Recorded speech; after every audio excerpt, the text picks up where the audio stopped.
Welcome to the Slop Farm. Enjoy the video. You start by ensuring prerequisites are met. Your iPhone 6 is updated and you're signed into your Apple ID. Open Settings, tap Messages, and enable iMessage. This registers your number with Apple.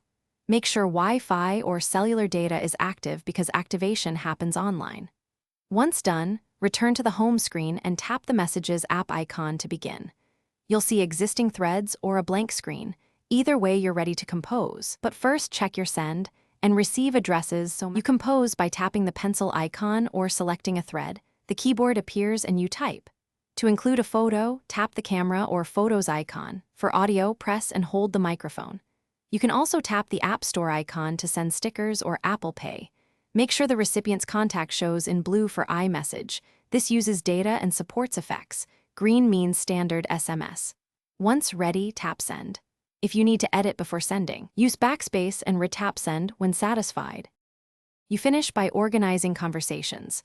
Swipe left to delete or pin important threads at the top for quick access. Tap a contact's name to view contact info, shared media, and toggle Send Read Receipts or Do Not Disturb. For message actions, press and hold a bubble to react, copy, or forward. If iMessage fails to activate, go back to Settings Messages, toggle iMessage off then on, sign out and in of your Apple ID, and restart the iPhone. Often that restores service quickly. Thanks for watching. Consider subscribing if we helped you today.